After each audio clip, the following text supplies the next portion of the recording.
আমি সহ মাননীয় কমিশনারগণ দেশের পরিবর্তিত বিরাজিত অবস্থায় পদত্যাগ করতে মনস্থির করেছি।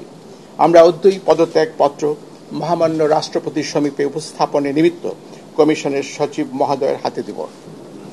1996 ও 1901 সালের নির্বাচন সাংবিধানিক নির্দলীয় তত্ত্বাবধায়ক সরকারের অধীনে সূক্ষ্ম বা স্থূল কারচুপির সীমিত সমালোচনা সত্ত্বেও সার্বিকভাবে সুন্দর ও গ্রহণযোগ্য হয়েছিল। 2008 সালের নির্বাচন সেনাশাসিত নির্দলীয় তত্ত্বাবধায়ক সরকারের অধীনে অনুষ্ঠিত হয়েছে। সেই নির্বাচনে বিএনপি মাত্র 27টি এবং আওয়ামী লীগ 230টি আসন পেয়েছিল। নির্বাচন বিতর্কের ঊর্ধ্বে ছিল না। 2024 সালের 7 জানুয়ারি দ্বাদশ জাতীয় সংসদ নির্বাচন হয়েছে বর্তমান নির্বাচন কমিশনের অধীনে বা ব্যবস্থাপনায়। 44টি নিবন্ধিত দলের মধ্যে 28টি দল নির্বাচনে অংশগ্রহণ করলে প্রধানতম বিরোধী দল বিএনপি ও সমমনা দলগুলো নির্বাচনে অংশগ্রহণ করেনি।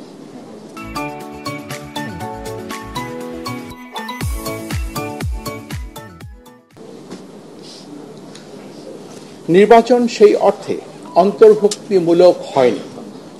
কমিশন বিএনপি সহ সমমনা দলগুলোকে নির্বাচনে অংশগ্রহণের জন্য একাধিকবার আন্তরিকভাবে আহ্বান করা সত্ত্বেও তারা নির্বাচনে অংশগ্রহণ করেননি। নির্বাচনে অংশগ্রহণ করা বা না করার বিষয়টি একটি রাজনৈতিক দলের নিজস্ব বিষয়। নির্বাচন স্থগিত বা বাতিল করে দেওয়ার মতো কোনো সাংবিধানিক ভিত্তি ছিল না।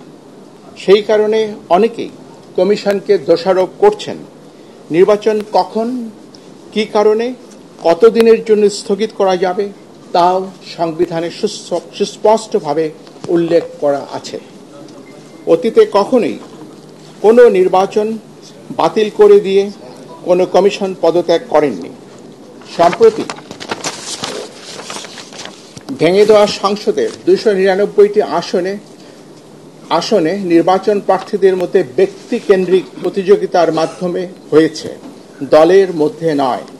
299টি আসনে 1969 জন প্রার্থী প্রতিদ্বন্দ্বিতা করেছেন।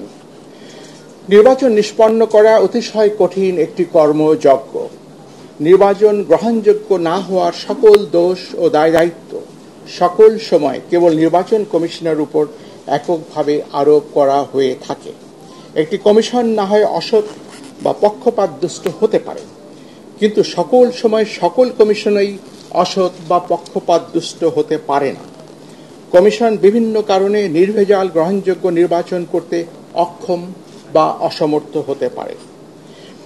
বিদ্যমান ব্যবস্থা আমাদের বিশ্বাস কেবল কমিশনের পুনর্বিন্যাসের মাধ্যমে অবাধ, নিরপেক্ষ, কালো টাকা ও পেশিশক্তি বিবর্জিত এবং প্রশাসন ও পুলিশের প্রভাবমুক্ত নির্বাচন নিশ্চিত করা যাবে না। নির্বাচন পদ্ধতিতে দুর্ভেদ্য মৌলিক সংস্কার প্রয়োজন হবে।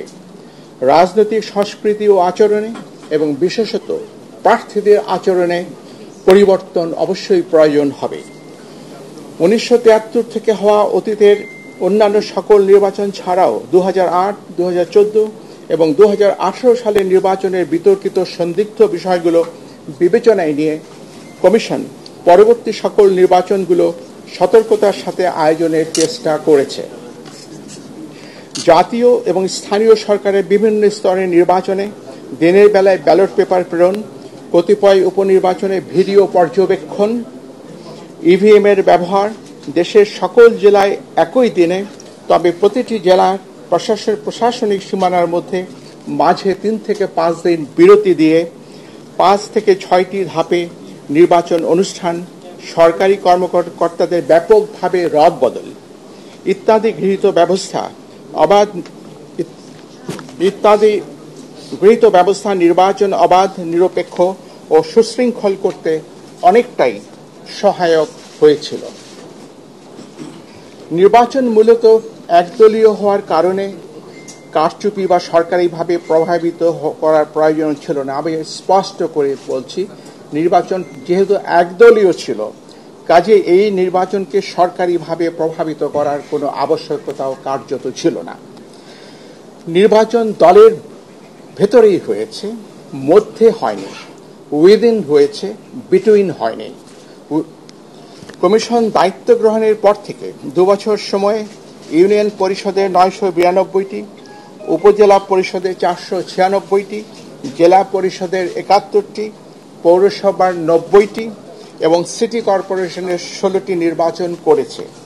নির্বাচনগুলোর সততা, সিদ্ধতা, নিরপেক্ষতা, অবাধ হওয়া নিয়ে অতীতের ন্যায় ব্যাপক বিতর্ক বা সমালোচনা হয়নি। উপনির্বাচন সহ জাতীয় সংসদের মোট 318টি আসনে কমিশন নির্বাচন করেছে। দলীয়ভাবে ইনক্লুসিভ না হওয়ার কারণে নির্বাচন বিতর্কিত হয়েছে। এটি সঠিক এবং যৌক্তিক। কিন্তু বাংলাদেশের 53 বছরের ইতিহাসে কোনো নির্বাচন কমিশন সংবিধান উপেক্ষা করে স্বেচ্ছায় নির্বাচন না করে বা বাতিল করে দিয়ে পদত্যাগ করেছে এবং সেই কারণে নির্বাচন হয়নি এমন কোনো দৃষ্টান্ত বা উদাহরণ নেই।